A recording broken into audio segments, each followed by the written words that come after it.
নমস্কার, গল্পকথক রীতি short story চ্যানেলে আপনাদের সবাইকে স্বাগত। আজকের গল্পের নাম অন্য হৃদয়। লিখেছেন শ্রী নরেন্দ্রনাথ মিত্র। গল্প পাঠ ভালো লাগলে অবশ্যই চ্যানেলটি সাবস্ক্রাইব করে রাখবেন, যাতে ভবিষ্যতে আমি গল্প আপলোড করলে আপনাদের কাছে নোটিফিকেশন পৌঁছে যায়। শুরু করছি আজকের গল্প। টেলিফোনে আগেই কথা হয়ে গিয়েছিল। সেই মতো ভবেশ বেলা 2টোর সময় পোর্টফোলিও ব্যাগটা হাতে নিয়ে স্প্ল্যানেটের পুরনো বইয়ের স্টলটার সামনে এসে দাঁড়ালো। বেশ রোদ, গরমও পড়েছে আজ বেশি। হাওয়া প্রায় নেই বললেই চলে। হয়তো বিকেলের দিকে বৃষ্টি এসে যাবে। তপতি সময় দিয়েছে 2টো থেকে 2:15 মধ্যে, কিন্তু ভবেশ অফিস থেকে বেরিয়ে 2টোর 5 মিনিট আগেই এখানে এসে দাঁড়িয়েছে। এই দেখা সাক্ষাতের ব্যাপারে ভবেশ মেয়েদের অসুবিধায় ফেলতে চায় না। কোনো মেয়ে যদি আগে এসে কারোর জন্য অপেক্ষা করে, আর 5 জনের কৌতূহলী চোখ তাকেই বিদ্ধ করবে।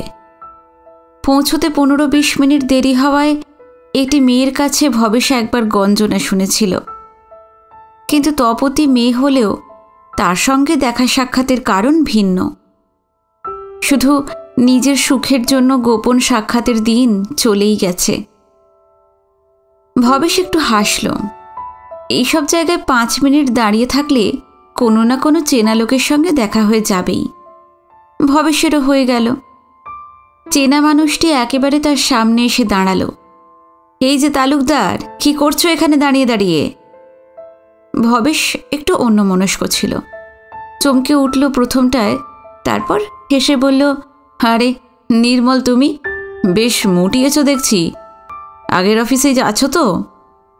নির্মল বলল, যাবো আর কোন চুলোয়, এই বয়সে কি আর মুখ বদলানো যায়? সে এক স্ত্রী হোক আর অফিস, একেবারে একঘেয়ে জীবন। সবাই কি আর তোমার মতো? তারপর একটু হেসে নির্মল আবার বলল, কি তা কার অপেক্ষায় দাঁড়িয়ে আছো এখানে? কোনো সিনেমা সঙ্গিনী টঙ্গিনী নাকি? ভবেশ বলল, না রে ভাই, সঙ্গিনী টঙ্গিনী কোথায় পাবো? এক ভদ্রলোকের আসার কথা আছে, ওই একটা ইন্স্যুরেন্সের ব্যাপারে। কোনো মেয়ের কথা শুনলে নির্মল হাজারো প্রশ্ন করবে, তাই সেই বিষয়টা এড়িয়ে যাওয়াই ভালো। তবু এ কথা সে কথায় বন্ধুটি বেশ খানিকক্ষণ সময় কাটিয়ে গেল। সিগারেট অফার করল, পান খাওয়াতে চাইল। আসল উদ্দেশ্য বোধ হয় ভবেশের কাছে কে আসছে তা নিজের চোখে দেখে যাওয়ার। ভবেশ ভাবল, তপতি যখন দেরি করছেই, আরও একটু দেরি করুক। নির্মল থাকতে থাকতে যেন এখানে না আসে। মিনিট 5-7 পরেই নির্মল বিদায় নিল। ওর টিফিনের সময় শেষ হয়ে গেছে। তারপর আরও 5 মিনিট কাটল। তারপর আরও 10 মিনিট। এবার ভবেশের একটু চিন্তা হলো, তপতি সত্যি আসবে তো? মেয়েটা বড় খামখেয়ালি। সুজিতের কাছে ওর খেয়ালিপনার গল্প অনেক শুনেছে ভবেশ। অ্যাপয়েন্টমেন্ট করেও কোনো কোনো দিন 0.5 ঘন্টা, 45 মিনিট, এমনকি 1 ঘন্টাও সুজিতকে দাঁড় করিয়ে রেখেছে। এমনও হয়েছে একদিন তপতি আসেও নি। কিন্তু সুজিতের সঙ্গে তপতির যে সম্পর্ক ছিল, সেই সম্পর্ক তো আর ভবেশের সঙ্গে নয়। ভালোবেসে মানুষকে যে কষ্ট দেওয়া যায়, বন্ধুত্বের ক্ষেত্রে কি কেউ তা কাউকে দিতে পারে, না কেউ পেতে চায়? কিন্তু সাধারণ আলাপ পরিচয় আর বন্ধুত্ব রাখার ব্যাপারেও তপতির অল্প স্বল্প খেয়ালিপনার পরিচয় ভবেশ পেয়েছে। কখনো কখনো পরপর চিঠি লিখেছে, কখনো বা মাসের পর মাস যোগাযোগ বন্ধ। দেখা সাক্ষাতের গরজটা ভবেশের একার নয়, তাতে তপতিরও কিছু প্রয়োজন আছে। সে প্রয়োজন যত সামান্যই হোক, আছে। টেলিফোনে অবশ্য তপতি বলেছিল, আর দেখা করে কি লাভ ভবেশদা, যে যাবার সে তো চলেই গেছে। রিসিভারের ভিতর দিয়ে ওর ধরা গলার শব্দ শুনতে পেয়েছিল ভবেশ। অনুভব করেছিল অশ্রুপাতের ধ্বনি। ভবেশ মমতা ভরা গলায় বলেছিল, তবু একবার এসো, কিছু কথা আছে তোমার সঙ্গে। ওর সম্বন্ধেই সব কথা। তাছাড়া তোমার কিছু জিনিসও আছে আমার কাছে, তোমাকে দেব। মাঝামাঝি জায়গায় দেখা সাক্ষাতের ব্যবস্থা তপতিই করেছিল। সে তো কলকাতায় থাকে না, থাকে কালনায়, সেখানকার স্কুলে মাস্টারি করে। কলকাতা কালনা থেকে এমন কিছু দূরের পথ নয়, কিন্তু তপতির কাছে দূরত্ব অনেক। কলকাতায় আসা তার বড় একটা হয়ে ওঠে না। দিদির বাড়ি টালিগঞ্জে কুৎসিত কখনো আসে, তাও 2-1 দিনের জন্য। 2-1 আত্মীয় বন্ধুর সঙ্গে দেখা করে কাজকর্ম যদি কিছু থাকে তা সেরে আবার চলে যায়। কাশীপুরের বাসিন্দা ভবেশ ওর সেই যাওয়া আসার কোনো খবরই পায় না, না দিলে পাবে কি করে। কিন্তু এবার তপতি ইচ্ছে করেই ধরা দিয়েছে, হয়তো শেষবারের মতো। 2:30 বেজে গেল, তপতির কোনো দেখা নেই। ওকে সত্যি আসবে না? মিনিট 5 দেখে ভবেশও ফিরে যাবে ভাবল, অফিসে তারও কাজকর্ম আছে। কিন্তু ফিরে যেতে হলো না। রাস্তার ওপারে তপতির দেখা মিলল। একটু বাদে সে পার হয়ে এপারে চলেও এলো। শ্যামবর্ণের ওপর মেয়েটির গড়ন ভারী সুন্দর, ছিপছিপে চেহারা। এই মুহূর্তে মুখখানা শান্ত, করুণ, বিষণ্ণ। বেশবাসে কোনোদিনই তপতির আড়ম্বর ছিল না, আজ একেবারেই নেই। নীলাভ পাড়ের সাদা খোলের শাড়ি পরনে, চুলের রাশ কোনো রকমে জড়িয়ে একটা এলো খোঁপা বেঁধেছে। সারা অঙ্গে কোথাও একরত্তি গয়নার চিহ্ন নেই। ভবেশের কাছে এসে একটু চুপ করে দাঁড়ালো তপতি। তারপর কৈফিয়তে সুরে বলল, অনেক দেরি হয়ে গেল আসতে, বহুক্ষণ বাস বন্ধ ছিল। তোমাকে বোধহয় অনেকক্ষণ দাঁড়িয়ে থাকতে হয়েছে ভবেশদা। কখন এসেছো? ভবেশ একটু হেসে বলল, অনেকক্ষণ? সে যাকগে, দেরি হলেও তুমি যে আসতে পেরেছ তাই যথেষ্ট। তপতি শান্তভাবে বলল, কথা যখন দিয়েছি আসবো না কেন? তা কোথায় গিয়ে বসবে বলো? চায়ের দোকানে টোকানে যাবে? চা খেয়ে নেবে একটু, নাকি কফি? ভবেশের কথার উত্তরে তপতি বলল, না না, ওসব থাক। ভবেশের মনে পড়ল সুজিতের সঙ্গে তপতি সেই গভীর অনুরাগের দিনগুলিতে ভবেশকে ওরা রেস্টুরেন্টে, সিনেমায়, গঙ্গার ধারে সঙ্গী হতে ডেকেছে। ওদের সেই মিলনোৎসবের উচ্ছলতায় ভবেশ সান্নিধ্য দিয়েছে। আবার ভাঁটার টানে ওরা দুজনে যখন দুদিকে ছিটকে পড়েছে, তখনও ভবেশ মধ্যবর্তীতা ছাড়েনি। চেষ্টা করেছে ওদের পুনর্মিলন ঘটাতে। সেই শুভার্থী হিতৈষীর ভূমিকাটুকুর কথা তপতি জানে, বিশ্বাসও করে। সেই কৃতজ্ঞতাই তপতিকে এত দূরে টেনে এনেছে। নইলে ভবেশের মধ্যে আর কোনো আকর্ষণ নেই। ভবেশের সঙ্গে এখন ওর কী বা সম্পর্ক? ভবেশ বলল, তাহলে কোথায় যাবে বলো? তপতি বলল, চলো কোনো খোলামেলা জায়গায় গিয়ে বসি। ঘরের মধ্যে যেতে ইচ্ছে করে না, মনে হয় দম বন্ধ হয়ে যাবে। ভবেশ বলল, ইডেন গার্ডেনে যাবে? বড় পুরনো জায়গা, আজকাল কেউ আর সেখানে বড় একটা যায় না, বেশ নিরিবিলি হবে। তপতি ম্লান মুখে একটু হাসল। বেশি নিরিবিলি দিয়ে কি হবে ভবেশদা? ভবেশ একটু লজ্জিতই হল। তাহলে চলো কাছাকাছি কোথাও একটু বসি। যাবে ওই কার্জন পার্কে? তপতি উদাস ভঙ্গিতে বলল, যেখানেই হোক চলো, সময় তো বেশি নেই। আজই আমাকে আবার কালনায় ফিরতে হবে, আরও কিছু কাজকর্ম বাকি আছে। ভবেশ এবার একটু ক্ষুণ্ণ হল। এই কাজও কি তপতির কাজ নয়? সুজিতের শেষ কদিনের বৃত্তান্ত শোনা। ভবেশ বলল, কাজ আমারও আছে তপতি, আমিও আর বেশি দেরি করতে পারবো না, অফিসের কাজ ফেলে এসেছি। তপতি বলল, তোমার তো ঘোরাঘুরি চাকরি, চলো পার্কেই চলো। পার্ক ভরা রোদ, ওরই মধ্যে একটা গাছের ছায়া বেছে নিয়ে ভবেশ বসল। ঠিক মুখোমুখি না, আবার খুব কাছাকাছিও নয়, মাঝখানে খানিকটা ফাঁক রেখে বসল তপতি। তারপর মুখ নিচু করে ঘাস ছিঁড়তে লাগলো। ভবেশ লক্ষ্য করল এই কড়া রোদের মধ্যে এই পার্কে শুধু তারাই আসেনি, আরও দুজোড়া নারী পুরুষ একটু দূরে দূরে বসে রয়েছে। নিচু গলায় নিজেদের মধ্যে কি আলোচনা করছে কি জানে। দুটি মেয়ের কারোর সিঁথিতে সিঁদুর নেই। ওদের চারজনেরই বয়স অল্প, 30-এর নিচে। ওদের মধ্যে একটি সম্পর্কের কথাই শুধু অনুমান করা যায়, গভীর বন্ধুত্ব আর প্রণয়। ওরা ভবেশ আর তপতিকে একসঙ্গে দেখে কি ভাবছে কে জানে। বন্ধু বিয়োগে কাতরা একটি নারীকে সান্ত্বনা দেওয়ার জন্য আরেকটি পুরুষ এখানে ডেকে এনেছে কথা নিশ্চয়ই ওদের কল্পনায় আসছে না। আরও দুজন ভদ্রলোক নিজেদের মধ্যেই কথা বলতে বলতে ভবেশের দিকে তাকাচ্ছেন, তাদেরও নিশ্চয়ই একই অনুমান। কিন্তু তপতি যে এতখানি শোকার্ত হয়ে পড়বে তা যেন ভবেশ ভাবেনি। সুজিত ওদের বিচ্ছেদের কথা যেভাবে বর্ণনা করেছে তাতে ঠিক এই ভাবনা আসেও না। তাছাড়া তপতির ইদানিংকার আচার আচরণ খুবই অদ্ভুত ছিল বৈকি।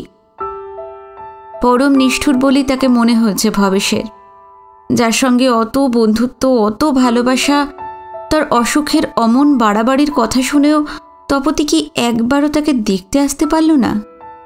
5টি টাকা পাঠিয়ে বলতে পারল না ফল কিনে খেও? একখানি চিঠি দিয়ে সামান্য একটু সান্ত্বনা সহানুভূতি জানাতে পারল না যে মেয়ে তার প্রণয়ের গভীরতা সম্বন্ধে সন্দেহ জাগে বৈকি।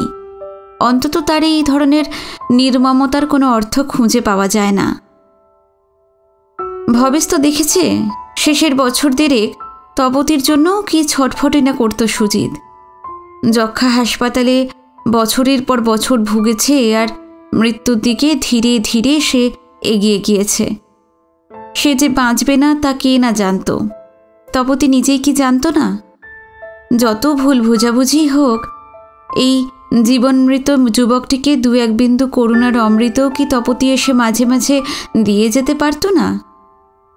প্রেমের মৃত্যু হতে পারে, একদিন যাকে ভালোবেসেছিলাম আর একদিন তাকে ভালো নাও বাসতে পারি, কিন্তু সাধারণ মানবিকতার দাবি আরও ঊর্ধ্বে নয় কি?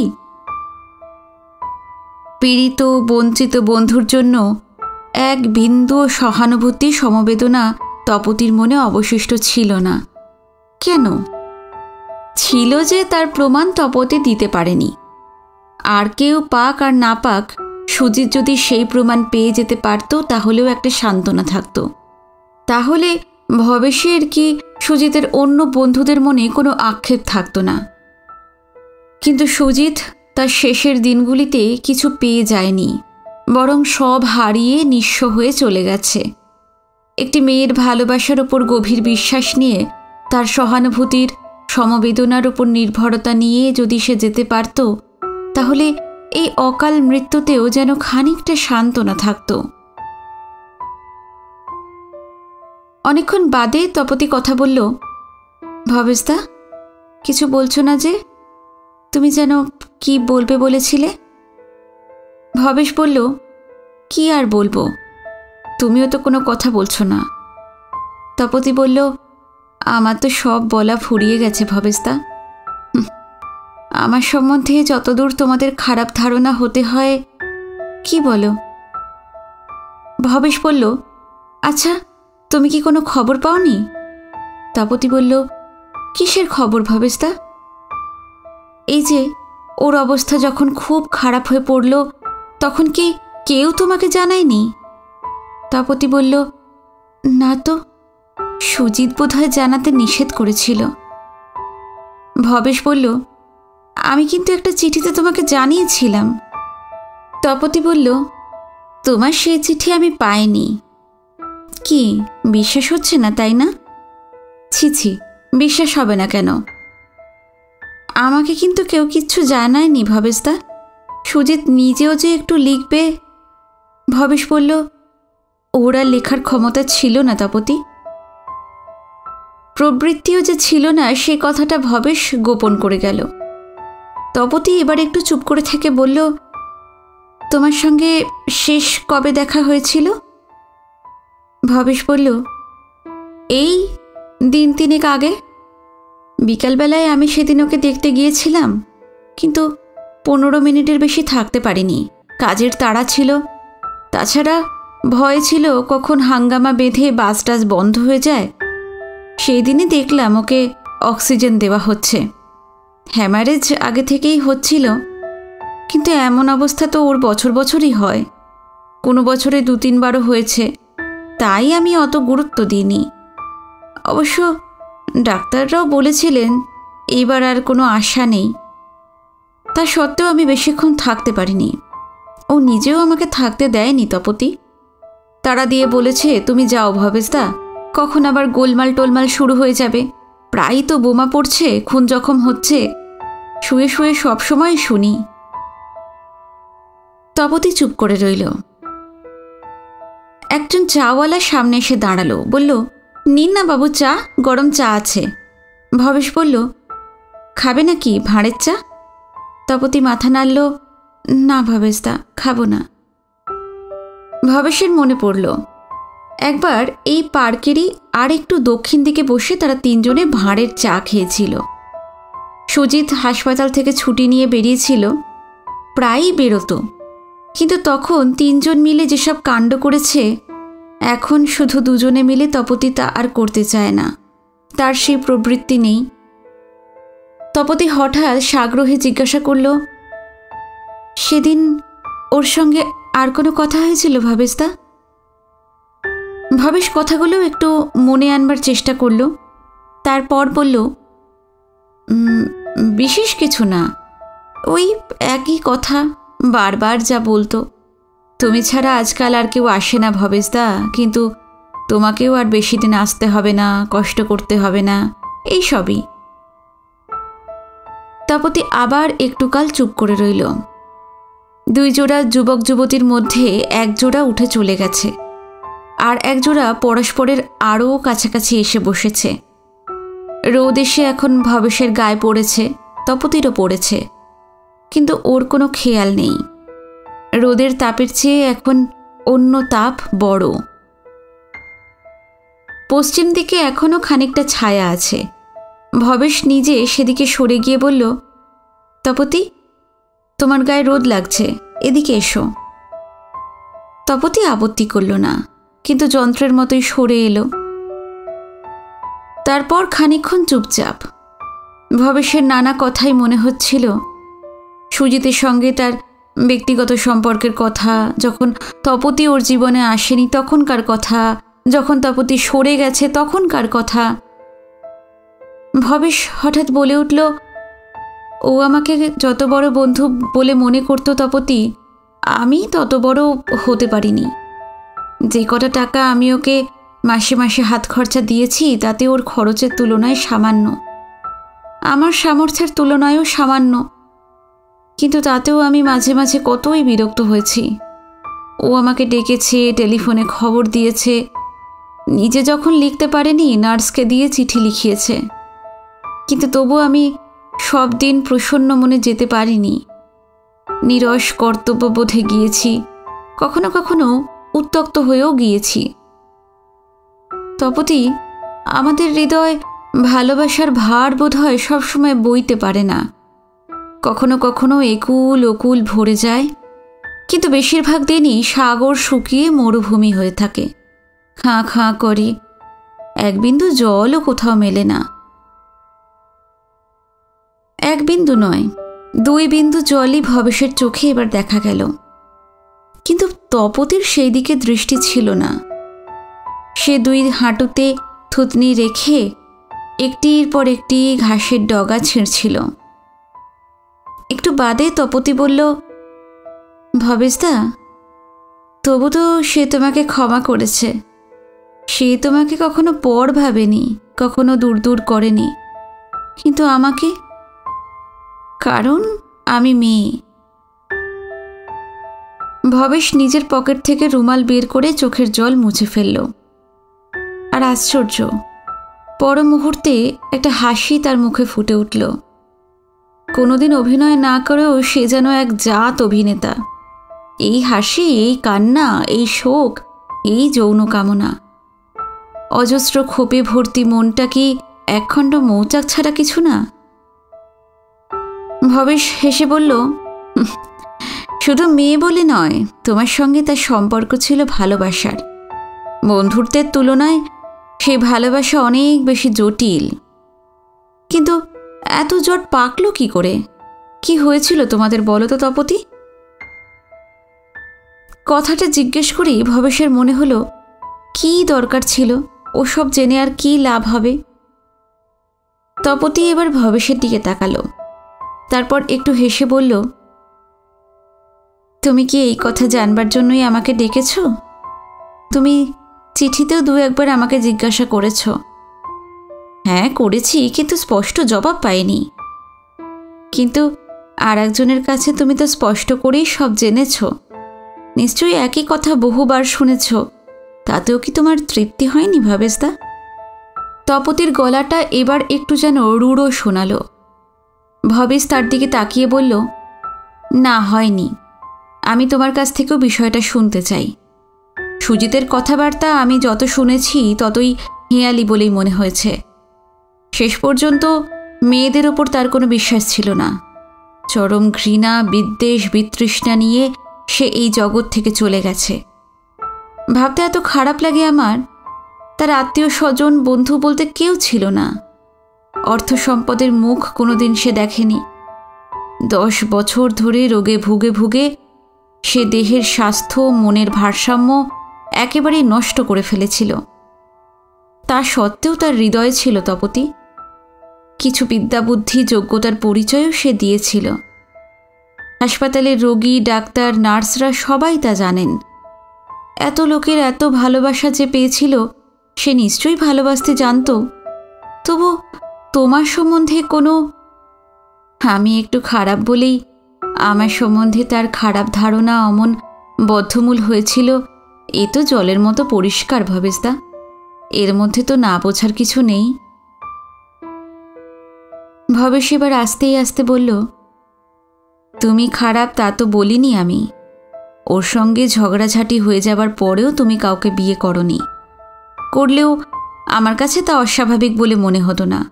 মরণাপন্ন এক চিররোগীকে কে চিরদিনের জন্য ভালোবাসতে পারে? কিন্তু করুণা, সহানুভূতি, সমবেদনা তো জানানো যায়। তাতে কি তার মন ভরত? তপতি, নিশ্চয়ই ভরত। মুমূর্ষু রোগীর কাছে তৃষ্ণায় এক বিন্দু জলের যে কি দাম, তা কি তুমি জানো না? না ভবেশদা, ভরত না। সেই পরীক্ষা আমি কয়েকবার করে দেখেছি। করুণায় তার মন ভরত না। তার ক্ষুধা ছিল সর্বগ্রাসী, অথচ নেওয়ার শক্তি তার ছিল না। একসময় আমি তাকে বলেছিলাম, তুমি একটু সুস্থ হয়ে উঠলে আমি তোমাকে এই হাসপাতাল থেকে নিয়ে যাব। বাইরে কোনো স্বাস্থ্যকর জায়গায় গিয়ে বাসা বেঁধে থাকব।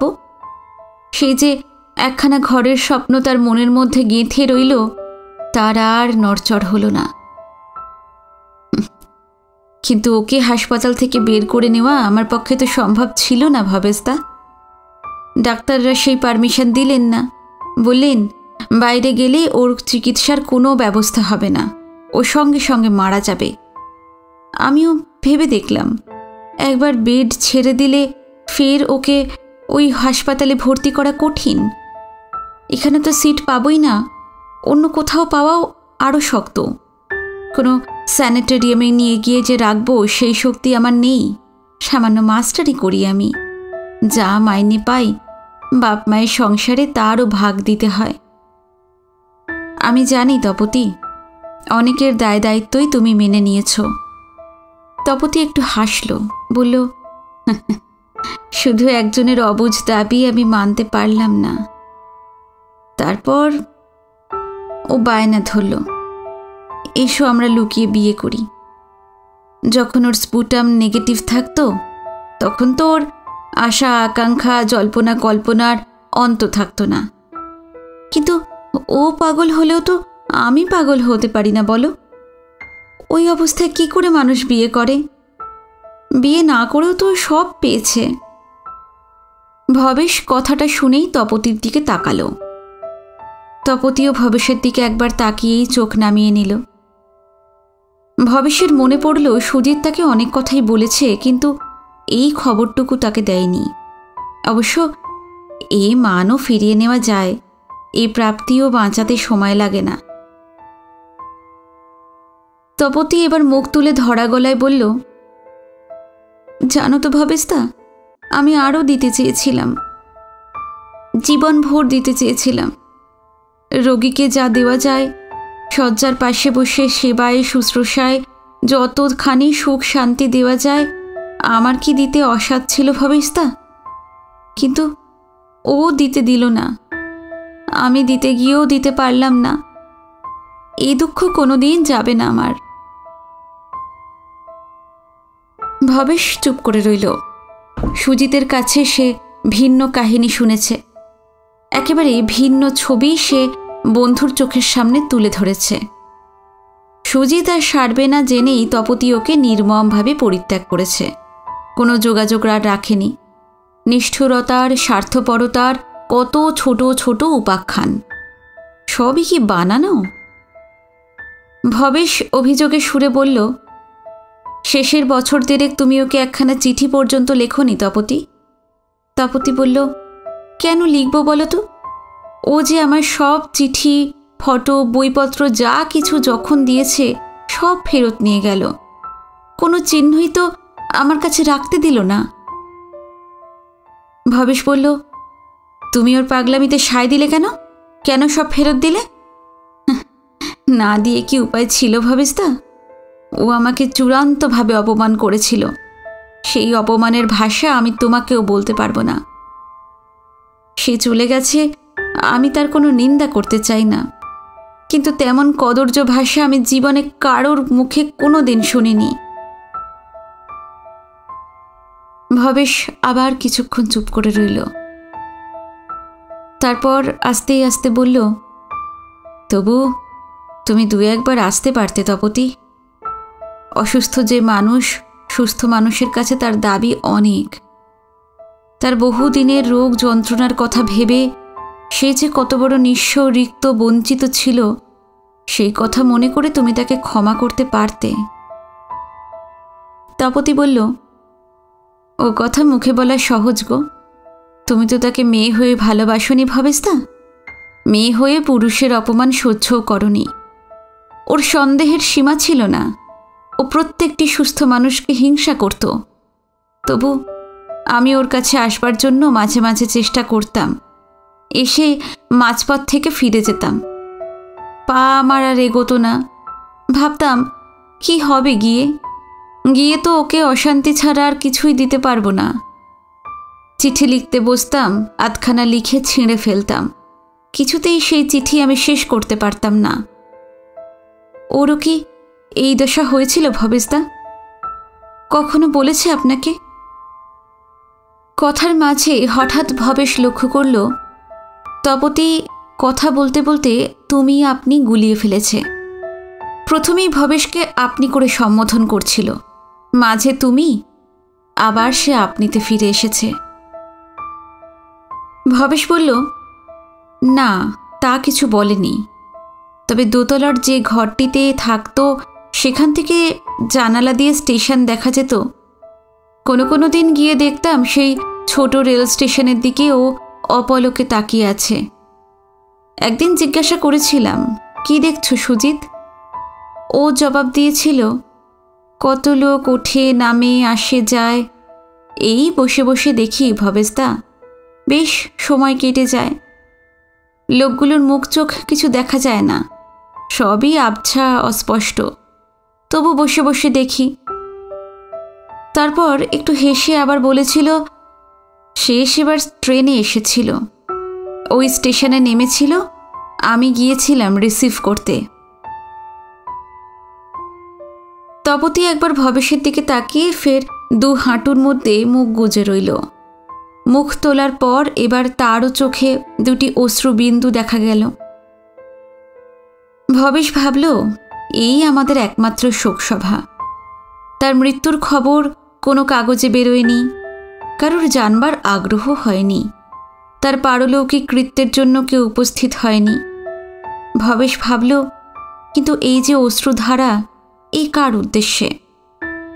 যে চলে গেছে তার তো কোনো লাভই নেই এতে। বেঁচে থাকতে সে যদি কল্পনা করে থাকে তাহলেই সেই কল্পিত আশ্বাসটুকুই সে পেয়েছে, না হলে কিছুই পায়নি। এখন এই অশ্রুধারা কোনো সাগর সঙ্গমে ছুটে চলেছে। সে কি নিজেরই হৃদয় সমুদ্র নয়, যে হৃদয় বিন্দুতে সিন্ধু হয়ে ওঠে? কিছুক্ষণ দুজনেই চুপচাপ বসে রইল। তারপর তপতি হঠাৎ উঠে দাঁড়িয়ে বলল, চলো ভবেশদা, আমাকে আবার ট্রেন ধরতে হবে, বেশি সময় নেই, তোমারও তো অফিসের কাজ আছে। ভবেশ বলল, একটু বসো, আরও একটা কথা আছে, আসল কথাটাই তো বাকি। সুজিতের মৃত্যুর পর আমি খবর পেয়ে হাসপাতালে গিয়েছিলাম। ডেড বডি গিয়ে আর দেখতে পাইনি, আগেই নিয়ে বেরিয়ে গেছে। কেওড়াতলায় গিয়েও দেখা হলো না, ওরা তুলে দিয়েছে। আর ইলেকট্রিক চুল্লিতে কতক্ষণই বা লাগে। জনাতিনেক নার্স তখনও দাঁড়িয়েছিল, শ্মশান বন্ধু, 2 জন মেয়ে 1 জন পুরুষ।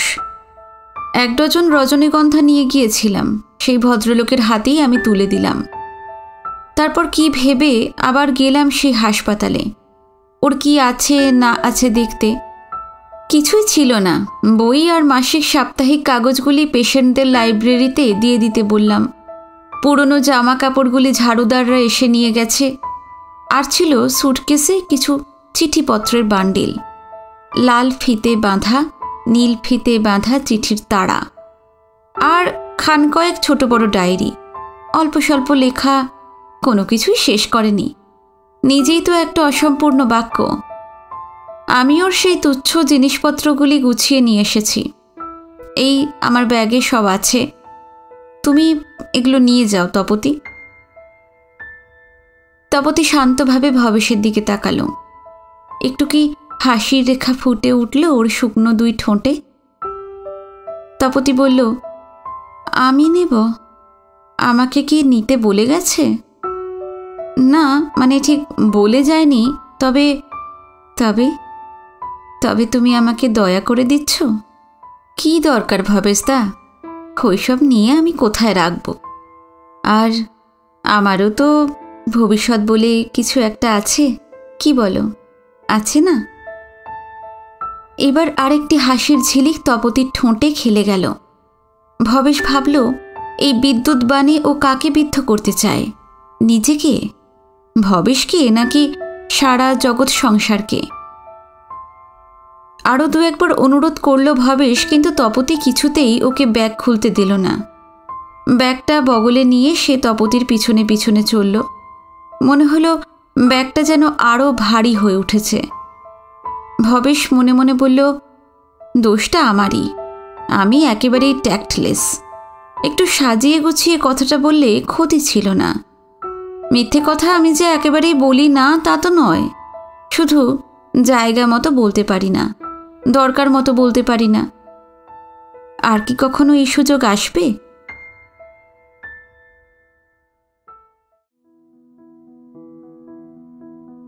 আজকের গল্প এখানে শেষ করলাম। গল্পটি ভালো লাগলে কমেন্টে অবশ্যই জানাবেন, ভিডিওতে অবশ্যই লাইক দেবেন, আর যারা নতুন এসেছেন চ্যানেলটি সাবস্ক্রাইব করবেন। আজকে এই পর্যন্তই। নতুন গল্প নিয়ে আবার খুব শিগগিরই ফিরে আসছি। নমস্কার, সবাই ভালো থাকবেন।